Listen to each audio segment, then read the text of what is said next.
everyone, this is Danielle Dellaquilla from drjockers.com, and today I have a very special guest. This is Grace Simpson. Hi.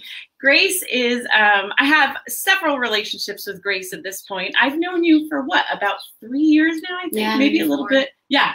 I think it was like right after I moved into this current house. So Grace came to me several years ago as a client, and she and I worked together with her mom, and that's how I originally got to know Grace. So she's from an area that's close by me, and Grace is a college student. And this particular summer, we hired her at drjockers.com to help us out with some social media. So she's been helping out with our Instagram. And like I said, she is going into her senior year. So yeah, we've known each other 4 years. Yeah, that's crazy. Yeah. That's crazy. So yeah, she was at, she goes to Elon College. So she's home this summer with her family. And tell us a little bit about yourself, Grace. So I'm going to my senior year at Elon down in North Carolina, and I'm on the lacrosse team there. I live the town over, South Hadley, Massachusetts. And yeah, I met Danielle when I was in high school. I took a really strong interest to overall wellness, and she taught me a lot about wellness and gut health and whatnot. And I kind of took it with me to college, and since then, I've been helping my friends with it and maintaining a healthy lifestyle there, and I'm really grateful for it, yeah. Spreading the nutrition love. I love it. Yeah. Yes. And I believe I gave you and your mom a SCOBY several years ago to make some kombucha at home. And my SCOBY recently died, so I've got to get a SCOBY back from the family. Yeah. So that's been really nice. So today, Grace and I are going to be talking about 5 strategies for staying healthy while being in college. And this is a subject near and dear to my heart because my almost 18-year-old will be going to college 3 weeks from tomorrow, which is a little bit of a tear shedder for me. But yes, we have some people coming on and listening to us, and hopefully this will be relevant information to you all. So since Grace is already 3 years into college, I figured she was a great person to talk to about what she's done to be able to stay healthy during college. So Grace, help us out, being the expert of 3 years into college, because I have memories of being in college, and you know that whole saying of gaining the freshman 15. Yeah. I was the picture perfect of gaining the freshman 15. As a matter of fact, I tell people this story, and this is really a little bit sad. I brought a good friend home. November, Thanksgiving, she came home. It was like my uncle's, I think, 30th birthday that we were celebrating, and we had a big Thanksgiving dinner. And I come from this big Italian family who are not afraid to kind of like tell you like it is. So we're sitting there eating, and my grandfather, with all his class, said to me, "Danielle, you look a fat." And is there anything worse you can tell a 19-year-old girl? And I just sat there and cried at the dinner table. But I will say I went to college, and I didn't do the best by myself as far as health goes. So I know, because I've seen you almost every year that you've been in college, that you've done a great job. Well, that's good to hear. Yeah, you've done a great job. It's a relief. Yeah. No, it is hard though. Especially freshman year, like you get there and you're independent and your mom's not making your dinners anymore, and you just kind of think you can do whatever you want. And I'd say should I go to the first kind of piece of advice? The dining halls are super tricky. They'll trick you. It's a super social place, so you end up staying there for sometimes hours on end after you eat your meals, and just meet people, talk to people. And there's kind of a component of mindfulness eating there that just gets lost because you're not even thinking. You scarf down your first plate. And you're like, oh, I'm going to be here all night. I'll grab another one. I'll grab another one. I'll grab a bowl of cereal. And by the end, you're walking out of there like hunched over full, and you realize you've eaten like 3 meals. So I'd say like my advice there is just to be mindful and eat really, really slowly. And keep in mind that if you were home, you'd just be eating 1 serving of dinner and you'd be on your way. It's such a good point. And, you know, even to this day, as adults, I feel like in social situations, that's where I'm more likely to overeat. Me too. You know, because there is that component of not eating mindfully. Yeah. Like we're just shoveling, we're talking, we're shoveling, we're not paying attention to what we're eating. So I think that's such an extremely good point, because, you know, that's your social period of being in college. You know, the dining halls, it's a place to unwind, it's a place to hang out with your friends and have conversations. And before you know it, you could be eating, you know, several portions of food. So I think that's a great idea. Especially when your friends are doing it. You might have a little self-control. Yes. If nobody else is touching the bread at the dinner table, and then as soon as somebody goes for it, you're like, oh, I can. Absolutely. Absolutely. So one thing I have noticed just visiting colleges, because we visited, I believe, 13 or 14 colleges. Wow. My daughters, well, my younger daughter came with us too. So they went with their dad and they went with me. And I think we went to a total of about 14 colleges. So I did notice that some of the colleges we went to are really getting better about food choices. And they have these food stations where when I went to college back in 1991 to 95, you know, it was like you just had very few choices, very few. It wasn't like there's a sushi station, there's an Indian station, there's a Thai station, there's an Italian station. There was none of that. There were like burgers and fries. Soft serve machine. Yeah, exactly. And, you know, I think, I mean, correct me if I'm wrong, salad bar all the time. Is that right? Well, I'd say even this year, Elon has made tremendous strides. Because I'd say my freshman year, there were already so many more options than, you're right, like a decade ago. But even this year, we're getting a new dining hall that's just incredibly healthy. I'm super excited. Oh, wow. Because it's just one dining hall that's like for healthy food choices. I think there's going to be like a little store component to it, so you can get groceries and stuff. Yeah, it's going to be super cool. But you're right, though. Like, it's made crazy changes within even these 4 years, because I think people are just getting more health conscious. But my freshman year, it did feel like there were not a lot of options in the dining hall for healthy. We had a lot of things, but they were not healthy. Yeah. So we live in an area here that's known as the 5 college region. There's like Smith College, Mount Holyoke College, UMass, Amherst, and Hampshire. I think they all sort of compete against each other for having healthy food. I believe UMass in the past year or two got like the best what was it? It was an award for having the best food available. It used to be Bowdoin College up in Maine, and now it's UMass. And I know a lot of colleges around here, anyways, really strive to have local produce, have local food choices. You know, they'll carry local milk, they'll carry local cheeses, they'll carry local vegetables and stuff like that. So we're definitely at a day and age where the choices are much better than, you know, 20 something years ago when I was in school. Yeah. All right. So let's go on to our next point here. All right. This was big. As somebody who, I eat very healthy, but again, social situations, I don't have a lot of self-control, especially if there are just snacks in front of me. So I learned very early on freshman year to not keep packaged snacks in my cabinets. Cheez-Its, love Cheez-Its. I could eat a whole box in one sitting. Goldfish, even, you know, crackers, even granola, something that seems healthy, but you're not thinking about those 5 handfuls you took a day out of the cabinet.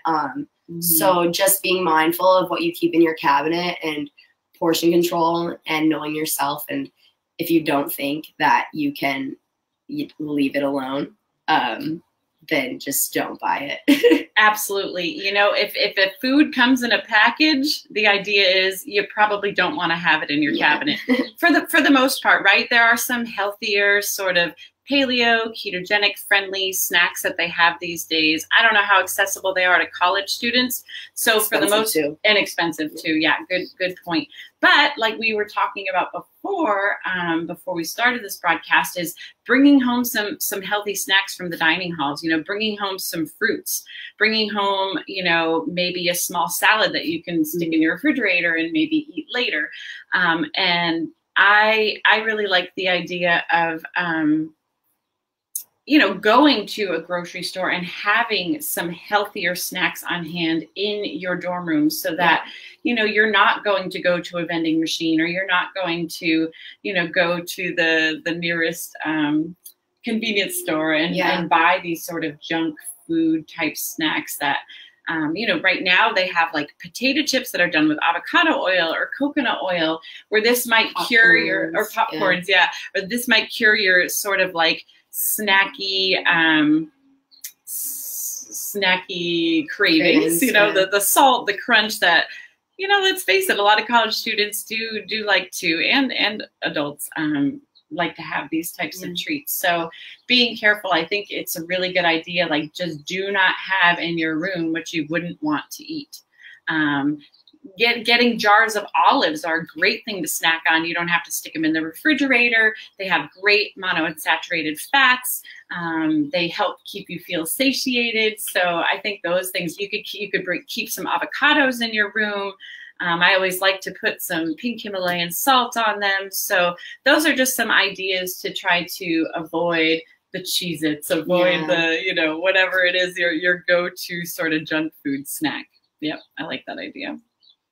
So the next one we want to talk about, and this is something I've talked about with my daughter who's going to college, is BYOF, bring your own fats. And my daughter said, Mom, I am not bringing coconut oil. I used to do it in high school. I look back and I'm like, I can't believe I brought my own peanut butter to I love it. The cafeteria. Love it. I did. Because they didn't have the good peanut butter there, so you brought your own natural peanut butter. Yeah. I love it.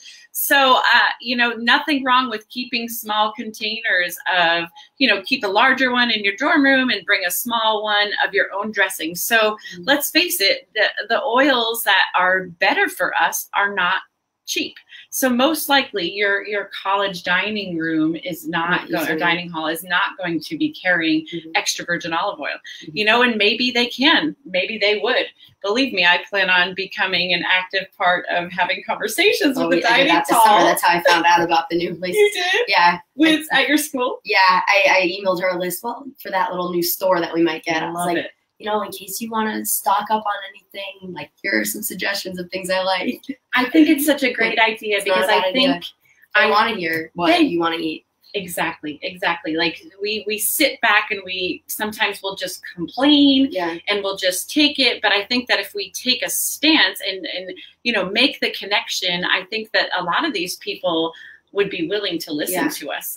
They want to hear, you know, your parents and you are paying really good money to go to these colleges. And, you know, you want to make sure that you're able to maintain this healthy lifestyle. So I do think that they would honor your voice, and don't be afraid to speak up and really give those suggestions. So, you know, my suggestion to all my clients is every day consume a large salad. Get as many raw greens into your body as you can, because I think that that's a really, really healthy way to go. But if they have like regular salad dressings in there, the salad dressings are usually high in sugar. They're made with soybean oil or canola oil, oils that cause lots of inflammation in our bodies. So really, I think it's okay to either bring a little bit of olive oil, or you can mix some olive oil. They usually have vinegar there. That's fine to use. Balsamic vinegar, red wine vinegar, whatever it is, and then put it in your own salad when it's time to eat it. So also, you know, if you have some cooked vegetables, that you had steamed vegetables, I always say fat and fiber help you feel full. So if you can get in a ton of vegetables and a ton of the good fat, you're less likely to go back to the dorm room and snack on the unhealthy foods. Yeah. So bring your own fat is important. Stock your dorm room with some good avocados, some olives, some good healthy things. Okay. So next we have. Well, this kind of connects to those last 2 points. Plan your day ahead and just be conscious of how your meals are going to fit in. I have a lot of friends who are like, oh my God, I didn't eat lunch today. I had back-to-back classes and just didn't have time. Or a lot of people run out the door for their first class and don't eat breakfast, which is just bad news. And it's going to add up at the end of the day, and you're going to just end up craving everything. And so you know, kind of with don't be afraid to bring your own things to the dining hall. Don't be afraid to like meal prep and think ahead and bring fruit to class, or make something for the road ahead of time the night before. I thought about this when you're talking about bringing containers to the dining hall. You know, if you're shopping for school in the beginning of the year, grab containers, grab things that you know you're going to be able to bring with you to class. It'll make life a lot easier because you don't want to be going without a meal or grabbing something unhealthy out of convenience. Absolutely.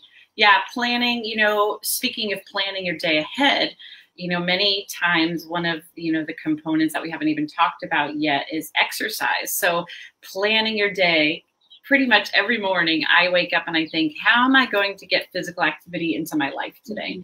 And I'm not one who like totally believes I've got to go and do this like super rigorous workout every day, but I want to get some activity. I don't want to be sitting and working all day long and you know, not using my body.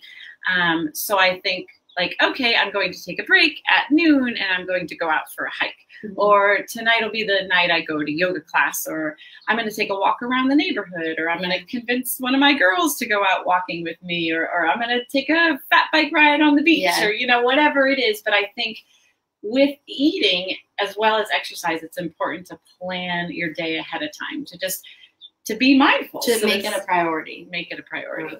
Exactly. Yeah. Yeah. And I think you're right. I think for some people, you know, at drdoctors.com, we talk a lot about intermittent fasting. And so if someone can get themselves fat adapted and be able to really just thrive on their fat as energy, and then the fat that we consume, and that they're not on this sort of carbohydrate roller coaster where they, you know, the night before, perhaps they eat, ice cream, right? You go to bed eating ice cream. On the rare occasion in the summertime, I'll have ice cream. You know, I'll take my girls out for ice cream or whatever.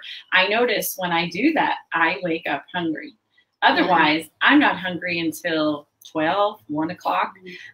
So I do think that if we consume more carbohydrates, if we consume more sugar, that, you know, our blood glucose spikes, and then our insulin spikes, and then right after that we have this sort of like real big dip in our blood sugar, and then we wake up really, really hungry. So I think the same thing sort of goes along with what you're talking about as far as trying to eat regularly. I think it really depends on the person. Some people will be able to go a long time who's more fat adapted, but if you're on that carbohydrate roller coaster, I think, you become a slave to it for sure. Yeah. How are you able to get in some good fats in college? Well, I'm lucky. I live off campus. So for anybody that has the privilege of living off campus later on in their college career, I do a lot of grocery shopping. We have you can get a student discount for our local grocery store. So I keep my refrigerator stocked quite a bit. And I'm not a big, stock up and then don't go to the grocery store for a week or two. I go honestly almost every day, every other day, and just get like a few things each day. So I'll get like 2 avocados and then go back, 3 days from then, get another 2 avocados. Nice. I definitely eat a lot of eggs. Use coconut oil. So I try to keep a lot of fats in my salmon. Good. Some salmon every once in a while. Good. But if you're lucky enough to have a grocery store nearby, it makes a big difference. It really does. Absolutely, yeah. Very cool. All right, and then our last point that we want to discuss. This goes back to priorities, just making food and exercise and just your self-care and health a priority. I think that's a huge thing. Like everyone just is go in college and isn't really thinking about me time, which is huge. So sleep, one thing that I make a priority. I'm a go to bed early, get up early kind of gal, which I know is pretty opposite from a lot of college students. Sure. But if you can, as much as possible, make sleep a priority. I don't mean sleeping until 10 a.m., but every day, but you know, getting to bed early if you can is huge, and it affects your mood, your energy the next day, your cravings, and your performance in school, or if you're an athlete, obviously. And yeah, downtime. If you can get 30 minutes of downtime and to just be with yourself, it's huge. Or go for a walk. I go for walks almost every day at school. Awesome. And, you know, sometimes I'll ask my friends, they'll be like, oh, like, I got to study. I get that, but I need my break from studying. Otherwise, yeah. So if you can find neighborhoods nearby and just walk, it does wonders for me, at least. And so many of these campuses are so beautiful. Taking a walk on campus. My goodness, where my daughter's going is the town that you live in, Mount Holyoke College.